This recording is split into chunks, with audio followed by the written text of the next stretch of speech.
Bienvenue dans le podcast Ayurveda de Mathilde et Julie, le podcast qui rend vivant. Nous te partageons ici des clés pour trouver ton équilibre, ta clarté, ta vitalité au travers de sujets inspirés et inspirants. Nous donnons la parole aux personnes qui, comme nous, servent, explorent et expérimentent le vivant. Si toi aussi, tu désires cultiver ce oui à la vie, alors bienvenue et bonne écoute. Et si notre système nerveux était la clé de lecture entre nos émotions, notre santé physique et notre lien au monde surtout? Et si tous les anciens textes de l'Ayurveda avaient déjà perçu ça, bien avant la découverte du nerf vague et de la neuroception? Alors aujourd'hui, avec Julie, on vous invite à explorer un pont fascinant, celui entre la théorie polyvagale et la sagesse millénaire de l'Ayurveda. Merci Julie, je suis trop contente d'enregistrer ce podcast déjà avec toi parce que ça fait 1 mois qu'on n'avait pas encore enregistré, vu que celui était en juillet, le dernier était en juillet. Oui, moi aussi je suis tellement heureuse de te retrouver et d'aborder ce sujet qui est tellement à la mode. Totalement, et qu'on entend parler depuis bien 2-3 ans de plus en plus. Et oui, du coup, comme étant le remède à tout. Ouais, et en tout cas, la réponse. Une découverte extraordinaire, nouvelle. Alors que, comme tu viens de le dire dans l'intro, l'Ayurveda avait déjà mis ça en lumière, donc évidemment avec d'autres termes, mais il y a déjà des milliers d'années. Et ce qui est magnifique, c'est que on va pouvoir faire les ponts entre, on va dire, la science d'aujourd'hui, c'est-à-dire comment, au travers des outils scientifiques, il y a une mise en lumière de cette théorie-là, alors que quand l'Ayurveda l'a révélé il y a des milliers d'années, c'était en fait de l'expérientiel, de l'empirique et du ressenti. Exactement, et du vivant, du coup. Et oui.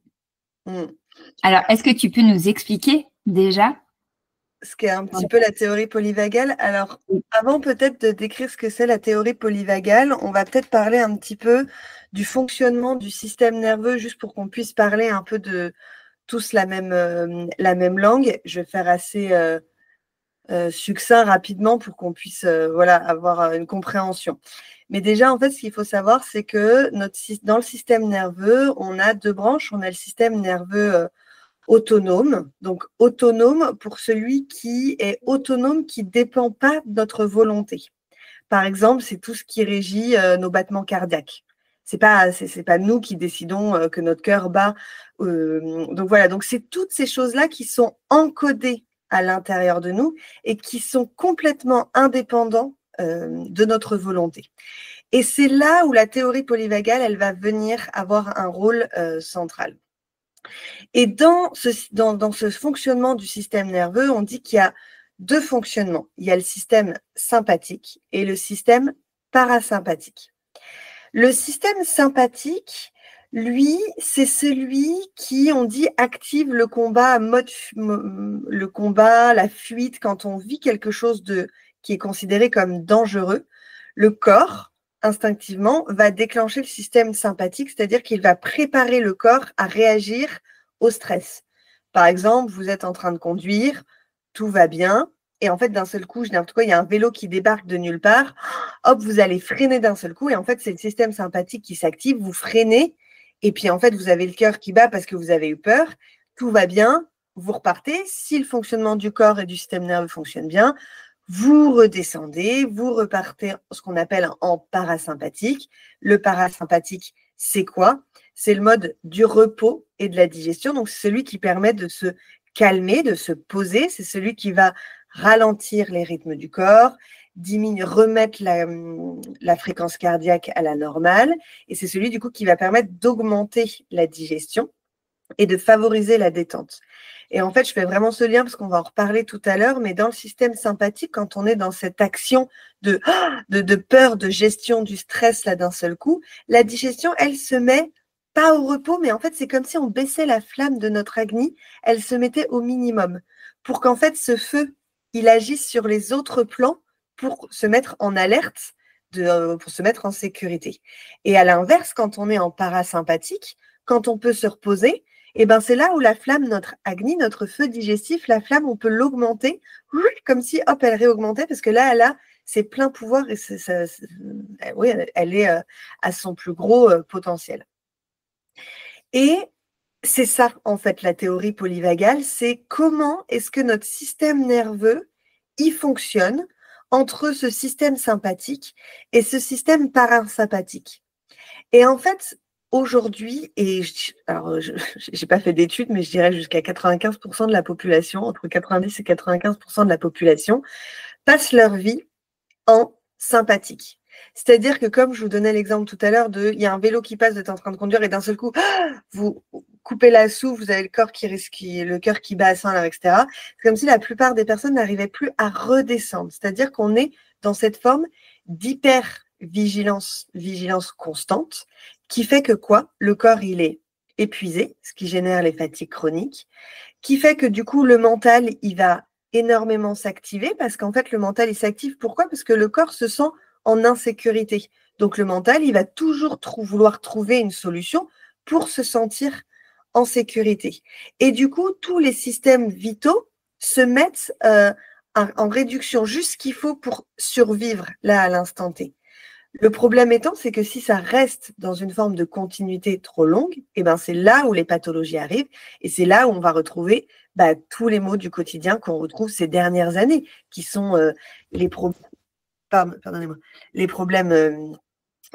digestifs, cette fatigue chronique, des douleurs articulaires, perte de mémoire. Parce qu'en fait, quand on est dans ce système sympathique, dans cette hypervigilance, eh ben en fait, on va se rappeler de presque rien. Et c'est d'ailleurs l'intelligence du corps. Quand on vit des traumatismes forts, qu'est-ce qui fait notre système nerveux? Qu'est-ce qu'il fait notre mental? Il coupe un peu notre mémoire pour pas nous rappeler de ces moments si difficiles. Sauf que si ce système-là, il est constamment à l'intérieur de nous, c'est pour ça qu'on perd la mémoire, qu'on sait plus ce qu'on a fait hier, ou qu'on arrive dans une pièce, qu'on se dit mais pourquoi je suis dans cette pièce? Ou alors on arrive dans un autre endroit, il y a quelqu'un qui nous effleure derrière, on se met à sursauter. En fait, c'est qu'on est dans cet état d'hypervigilance. Et ça, l'Ayurveda, il le travaille depuis des milliers d'années. C'est-à-dire que c'était expliqué dans les textes d'une manière complètement différente, pas avec les mêmes termes, mais en fait, ça voulait dire exactement la même chose. Et juste peut-être pour finir, pour remettre un peu le cadre autour de ce fonctionnement du système nerveux, c'est qu'en fait, dans la théorie polyvagale, il y a une phrase que je vais vous lire parce que je trouve qu'elle est vraiment parlante. C'est, on peut résumer la théorie polyvagale et l'intégralité de cette notion en une phrase.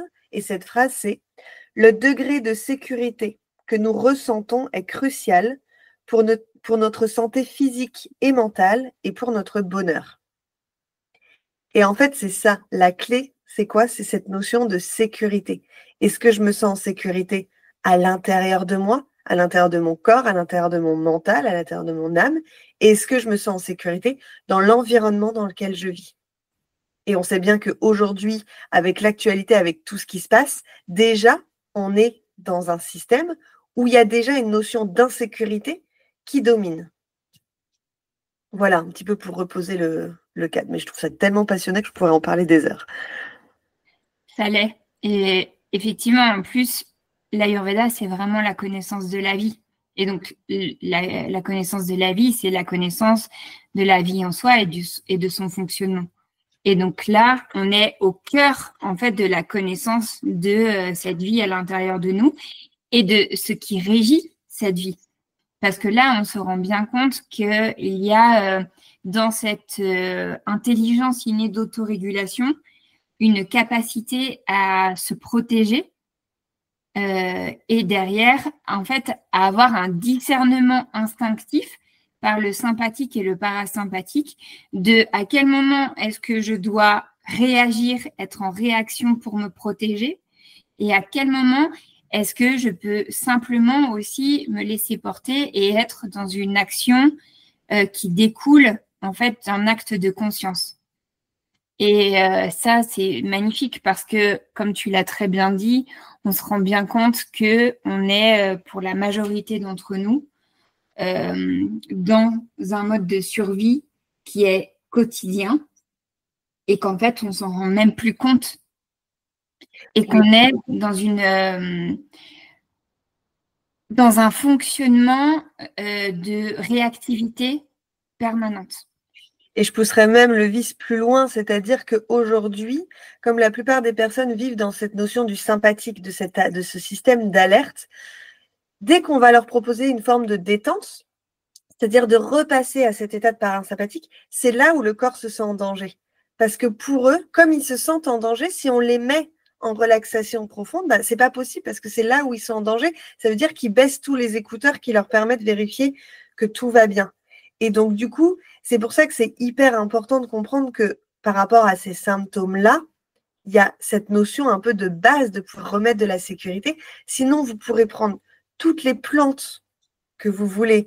Vous allez pouvoir faire tous les remèdes inimaginables et mélanger 40 milliards de choses et avoir une alimentation parfaitement adaptée à vos doshas, comme on a pu vous dire, etc. Et finalement, ne pas avoir de résultats derrière.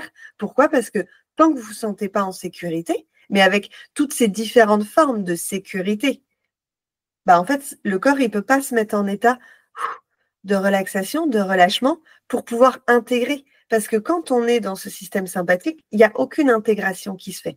En fait, on va ingurgiter, ingurgiter, ingurgiter, mais il n'y a jamais quelque chose qui réellement se pose et s'intègre. Oui. Et donc là, j'imagine bien que une des questions qui doit tout de suite venir dans vos esprits, c'est qu'est-ce que la sécurité et qu'est-ce qui me met en sécurité? Donc, c'est déjà une question que vous pouvez vous poser, c'est-à-dire que dans votre quotidien, est-ce qu'il y a des lieux où vous vous sentez en sécurité? Est-ce que quand vous faites certaines activités, vous vous sentez en sécurité? Est-ce que quand vous êtes avec certaines personnes, vous vous sentez en sécurité? Voilà, déjà, vous posez ces questions-là. Qu'est-ce qui vous met en sécurité au quotidien? Qu'est-ce qui vous apporte de la sécurité au quotidien? Et ensuite, j'ai envie de faire le parallèle avec cette notion, tu sais, du sympathique qui réagit en fait aux facteurs extérieurs. Donc, ça veut dire que cette hypervigilance, elle est tournée, l'attention est tournée vers ce qui se passe à l'extérieur de soi. Donc, il y a tout le temps une attention vers l'extérieur. Et donc, c'est comme si la sécurité dépendait de la maîtrise et du contrôle des facteurs extérieurs. Or, on sait très bien que c'est impossible. Donc, dans cette notion aussi de sécurité, de retrouver de la sécurité, il y a potentiellement une opportunité de rééduquer une sécurité à partir d'une attention tournée vers l'intérieur, pour que les facteurs de sécurité ne soient plus seulement dépendants de la maîtrise et du contrôle des facteurs extérieurs, qui sont clairement illusoires, et plutôt d'un apprentissage, d'une gestion de ressentis, de sensations, d'émotions, pour pouvoir se les approprier et se sentir en sécurité avec ça, afin qu'il y ait quelque chose qui soit maîtrisé autrement que par un instinct de survie qui réagit. Ouais, bah, tu vois, ce que tu décris, c'est ce qu'on va retrouver dans les textes de la théorie polyvagale que Porges a remis au goût du jour dans les années 90. C'est cette notion de neuroception qu'il appelle. C'est exactement ce que tu viens de décrire. C'est finalement comment est-ce que tu te sens quand tu arrives dans un endroit et comment ça s'intègre dans ton corps et du coup, comment ton mental, Manas, va le traduire et comment du coup ton discernement va se mettre en place sur ce qui est bon ou pas et sur qu'est-ce que je dois adapter, comment mon système nerveux doit s'adapter face à la réponse. C'est sûr que si, par exemple, je pense à des personnes qui arrivent chez leur oncologue pour avoir une réponse, c'est une question de vie, un peu de vie ou de mort. C'est une question de survie. Alors que si on arrive chez, je sais pas, pour aller se faire masser, bah, on est censé avoir le système parasympathique qui s'installe. Mais pour certaines personnes, ça va même être angoissant d'aller chercher le système parasympathique. Donc, c'est aussi toute cette notion de qu'est-ce qui se passe à l'extérieur et comment c'est incarné en nous de manière complètement autonome. Je veux dire, c'est quand on arrive dans une pièce, on ne le contrôle pas de « ah, je vais bien me sentir, ah, je vais mal me sentir ». C'est de l'ordre de l'instinct, de l'instinct. Et en fait, il faut savoir que la théorie polyvagale, juste déjà pour redire, c'est divisé entre poly et vagal. Poly pour plusieurs et vagal pour le nerf vague. Et en fait, le nerf vague, c'est celui qui va vraiment innerver la gorge, le cœur, le diaphragme et les intestins. Et en fait, on dit que ce nerf vague, il est bidirectionnel dans le sens où il y a 80% des informations qui vont partir du corps pour monter vers la tête, pour envoyer les signaux à la tête. Et en fait, c'est à l'extérieur, comment mon corps capte ce qui se passe, comment il le vit, et ensuite, ces informations-là, par le nerf vague, arrivent au niveau du mental. Donc, c'est comment toutes ces informations-là sont transmises, et du coup, ça me fait énormément, dis-moi ce que tu en penses, Julie, mais le pont avec prana. Pranavayu, mais aussi le prana dans le sens où en fait c'est comment cette énergie vitale, elle est fluide parce que qui traverse, enfin tu vois le Shushmanadi, enfin tout ça, et comment en fait, quel est son degré, est-ce qu'il est contracté ce prana, est-ce qu'en fait, ou est-ce qu'il a de l'espace pour bien circuler et nous permettre un bon discernement, une bonne capacité de réflexion, une bonne capacité de savoir se réguler dans les transitions quand on change d'endroit. Enfin voilà, moi très vite je me suis dit ah mais enfin en fait Enfin, en fait, on parle de prana, quoi. Oui. Alors, juste pour faire une petite explication de prana. Donc, prana est associé à Vata dosha. Donc, Vata dosha est le chef d'orchestre, en fait, de tous les fonctionnements et les mouvements vitaux et la coordination de ces mouvements entre eux dans le corps. Et Vata, en fait, est régi par 5 comment dire, en fait c'est 5 mouvements. Oui, 5 mouvements qui viennent se répartir en fait les fonctions de tous ces mouvements vitaux. Et en fait, prana est celui qui correspond à la réception des informations extérieures vers l'intérieur. Donc, prana, au travers de ce mouvement-là, il y a cette capacité innée de capter ce qui nous entoure, les informations extérieures à nous, et au travers des sens, de pouvoir les intégrer, les comprendre, les percevoir, les traduire pour que le corps puisse instinctivement réagir à ce que on capte par prana. Donc, prana est ce mouvement de l'extérieur vers l'intérieur. Donc, dans cette théorie-là, et au travers effectivement de cette pluralité, il y a un lien direct avec les 5 sens, puisque les 5 sens sont la porte d'entrée entre l'extérieur et l'intérieur.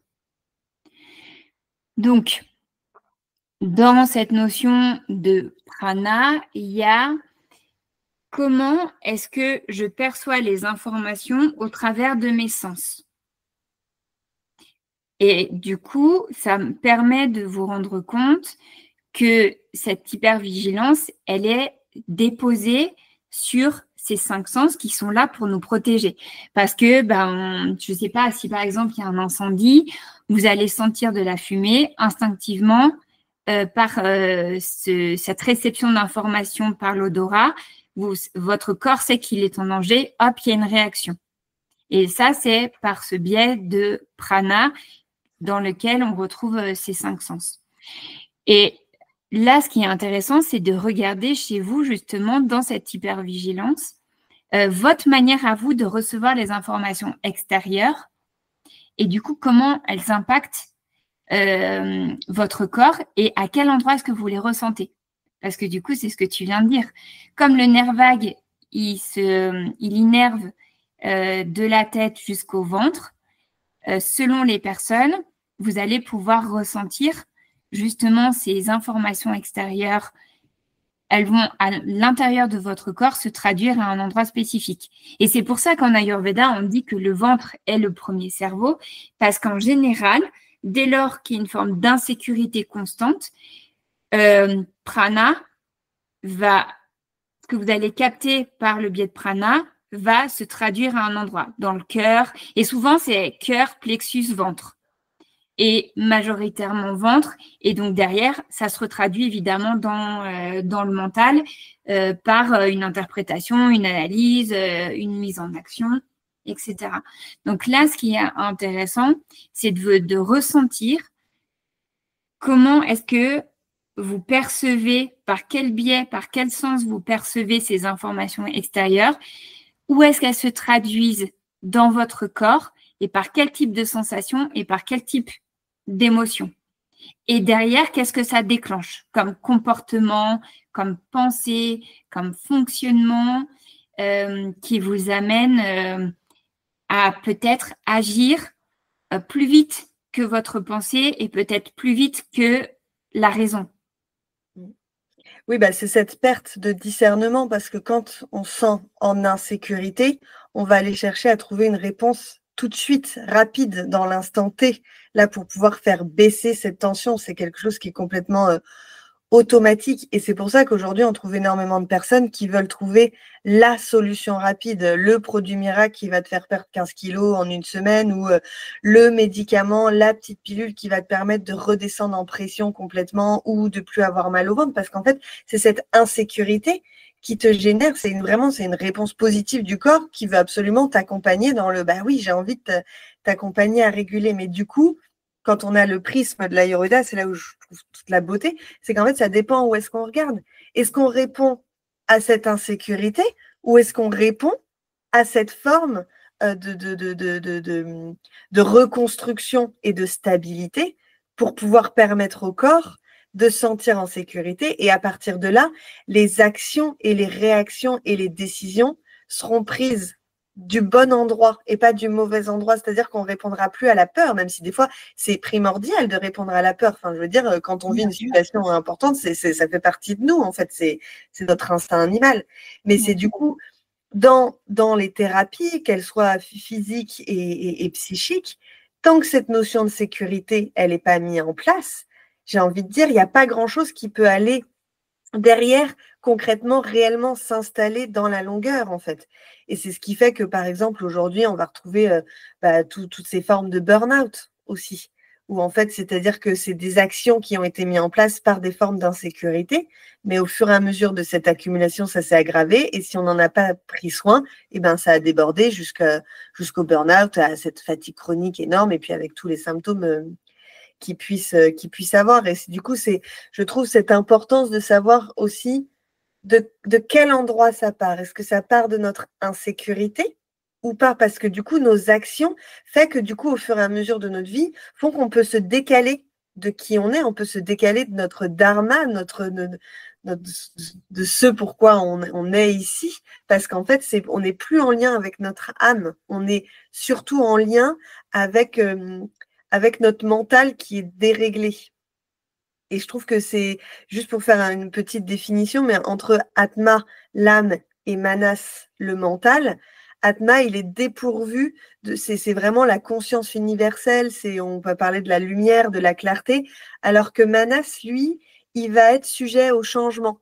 Donc, il va être sujet justement à cette notion d'insécurité où il faut trouver une solution très vite, ou au contraire à ces espèces de figements où non, moi je bouge plus, c'est trop compliqué la vie, j'y arrive pas. Et donc, lui, il est tout le temps en mouvement. Et en fait, c'est plus on arrive, entre guillemets, à dompter et à trouver comment remettre ça dans sa droiture, ou en tout cas, voir, ah là, ça va très vite ce mouvement, comment est-ce que je peux le capter? Et en fait, plus du coup notre discernement il est mieux et plus mieux du coup on est sur notre chemin et du coup plus on fait appel du coup à notre potentiel de guérison qui est à l'intérieur de nous en fait et on va pas aller chercher à l'extérieur. Oui. Donc il y a tout un chemin en fait dans cette théorie polyvagale autour du nerf vague et de la compréhension du système nerveux. L'invitation à s'arrêter sur le chemin et regarder en fait comment on avance sur le chemin. Est-ce que c'est un chemin qui est tourné vers l'extérieur ou alors est-ce que ça peut être un chemin qu'on décide de refaire vers l'intérieur pour aller vers l'extérieur.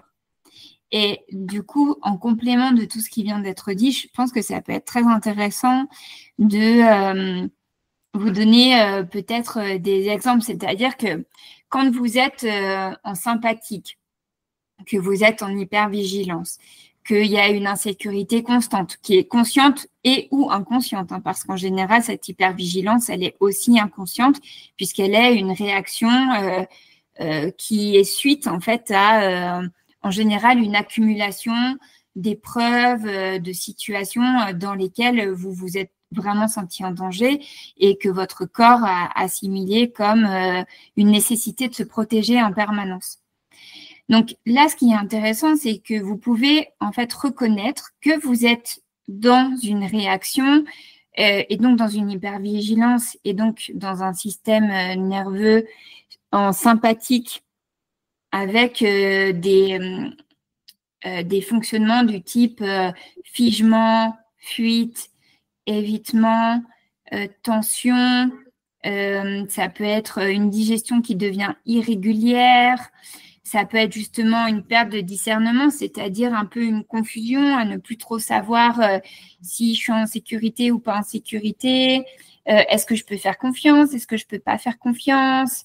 Est-ce que voilà, de remettre un peu du doute et de regarder déjà dans vos réactions, est-ce que vous ressentez ce type de sensation?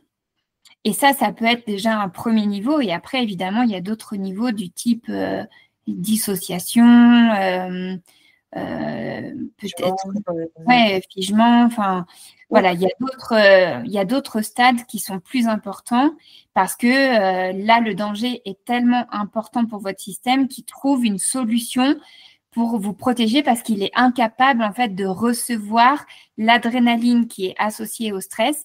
Et donc, il trouve d'autres moyens de protéger le système pour qu'il n'y ait pas en fait quelque chose qui disjoncte, clairement. Ouais, mais c'est là aussi toute l'intelligence du corps, tu vois, de trouver d'essayer de combiner et de mettre des choses en place pour sa survie. Enfin, en fait, moi, je trouve ça juste extraordinaire. Ah, mais c'est clair. Et tu vois, ce que tu dis, ça me fait le pont aussi, tu sais, avec la rentrée.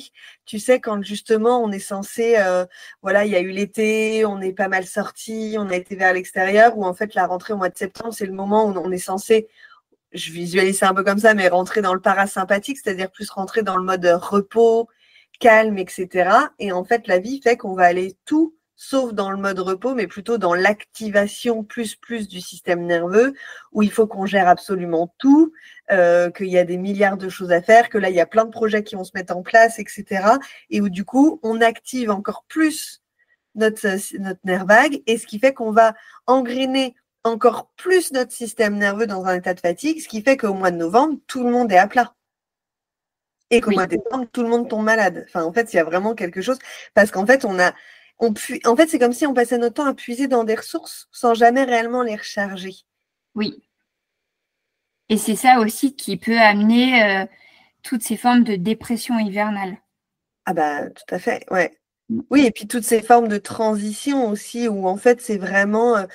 les transitions, c'est ce qu'on appelle aussi, comme tu parlais tout à l'heure, de Vata Dosha. C'est comment Vata Dosha, il s'incarne en nous dans toutes ces formes de transition. C'est là où on peut voir un peu l'état aussi de notre système nerveux.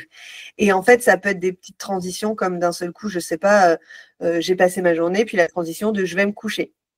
Comment est-ce que je vis cette transition? Est-ce que j'ai besoin d'être sur mon téléphone, de scroller, de faire plein de trucs parce qu'en fait, j'arrive pas à passer dans cet état parasympathique pour relâcher, pour pouvoir m'endormir. Mais ça va être aussi les transitions saisonnières. Ça va être les transitions de je sors de chez moi pour aller manger chez d'autres personnes où il y aura plus de monde. Et c'est comment est-ce qu'on vit toutes ces transitions. Et plus on les vit mal, plus ça nous montre à quel point notre système nerveux est en déséquilibre et à quel point, du coup, notre prana, notre énergie vitale, circule pas à bon escient, ne nous permet pas d'avoir une bonne clarté d'esprit, une bonne clarté, un bon espace, en fait, finalement, à l'intérieur de nous. On se sent pas emprisonné dans quelque chose, comme si, il y a pas mal de gens qui parlent de lourdeur, tu sais, comme s'il y avait quelque chose qui les collait, un truc qui veut pas se défaire, et où, du coup, ils auraient envie de respirer super fort, comme s'ils avaient plus d'espace à l'intérieur d'eux. Et en même temps, Vata Dosha, il est composé de quoi? Il est composé de l'espace et de l'air. Donc, en fait, c'est déjà, si on n'a pas la qualité de notre espace n'est pas bonne, comment voulez-vous que tous les autres éléments à l'intérieur puissent, puissent être en bon état de marche, si je peux dire ça comme ça. Carrément. Et puis, en fait, ce que ce système nerveux déséquilibré montre, c'est qu'il y a aussi une saturation des espaces. Ah bah, et en même temps, je trouve que la société actuelle fait qu'il y a une saturation des espaces avec cet excès de consommation, de toujours plus. Et aujourd'hui, mais tu sais, quand on avait fait le podcast sur la notion du repos, qu'est-ce que ça veut dire se reposer? Ben, en fait, c'est pareil. Est-ce que se reposer, c'est prendre son téléphone et scroller? Ben non, parce qu'en fait, on perd de plus en plus cette notion de juste fermer les yeux et en fait, d'un seul coup, hop, laisser le corps se mettre en mouvement pour se poser un peu comme quand on mélange une boule là où il y a de la neige. On la mélange, il n'y a rien à faire. Une fois qu'on l'a posée, il faut juste attendre que la neige, elle redescende, mais ça ne se fait pas en une seconde chrono, en fait. Oui.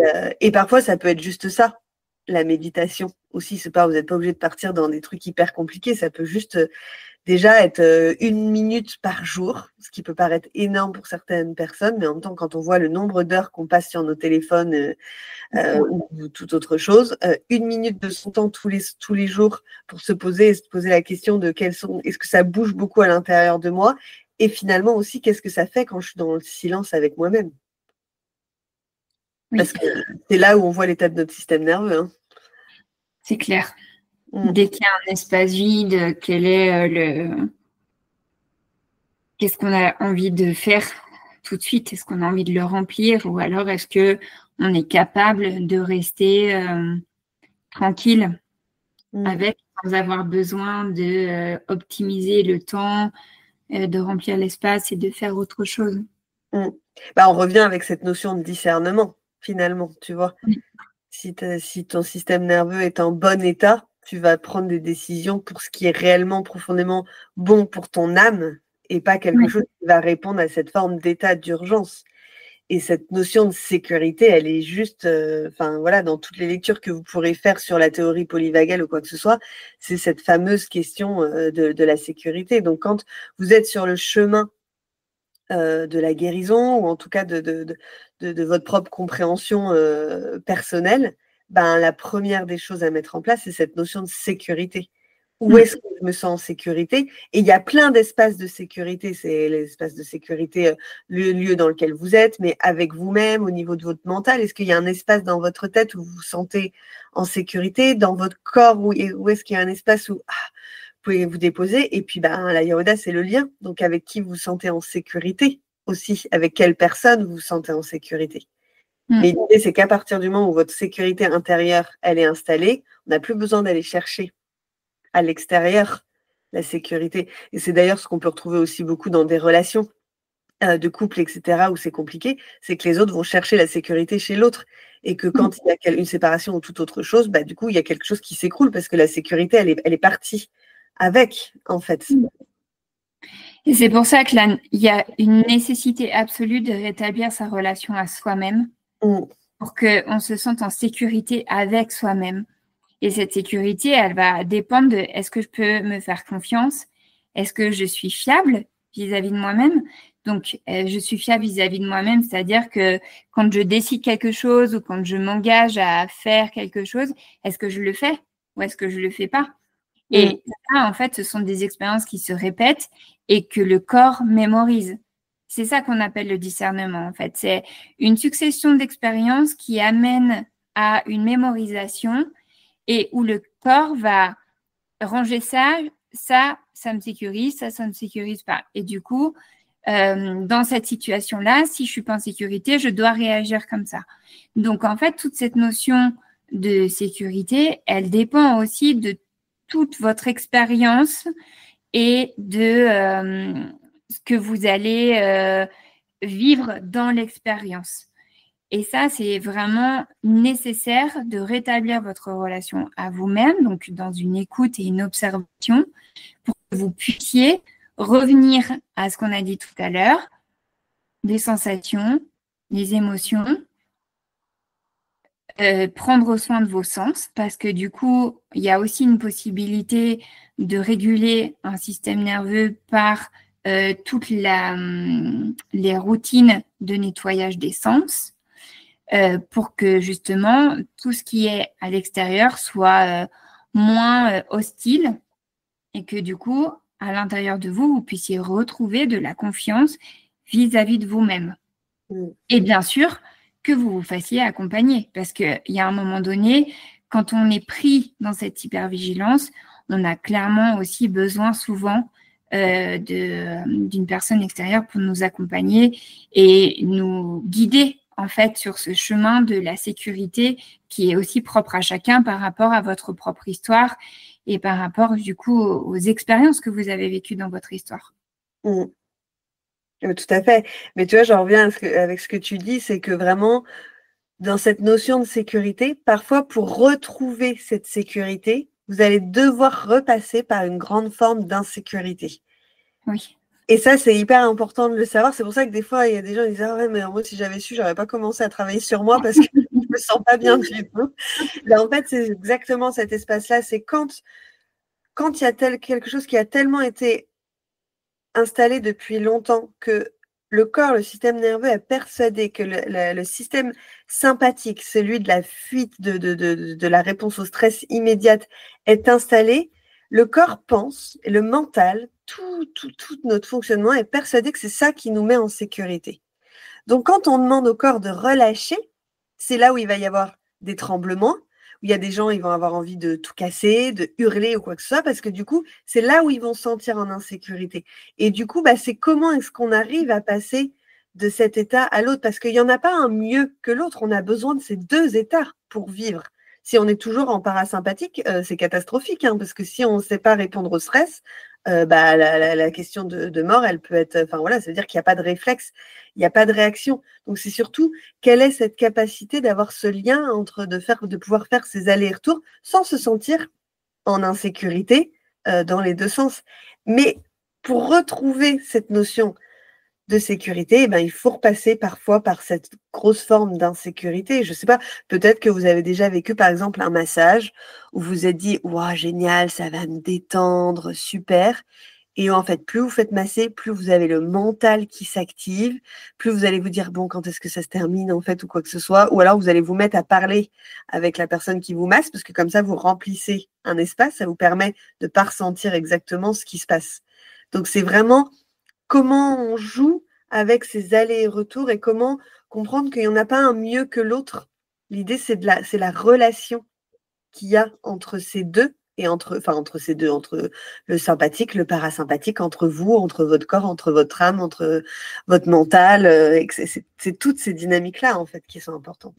Mais cette notion d'insécurité, potentiellement, on est obligé de retourner la toucher pour comprendre qu'est-ce qui a généré aussi cette insécurité. Oui, totalement. Ouais. C'est pour ça que finalement, cette théorie est une réelle invitation à revenir à soi, à revenir à l'intérieur de soi pour qu'il y ait une possibilité de décoder et de déconstruire ce qui régit vos comportements, vos fonctionnements et vos réactions au quotidien. Mm. Et moi, j'entends aussi beaucoup dans cette forme de théorie de polyvagale, c'est finalement toute cette notion du temps de Kala et de comment ralentir. Parce qu'on est dans une société, dans cette forme où en fait, il y a une forme d'insécurité dans notre environnement parce qu'il se vit. Donc, comment est-ce que notre corps réagit face à cette insécurité extérieure, environnementale, pour pouvoir s'adapter? C'est pas une chose qui est facile.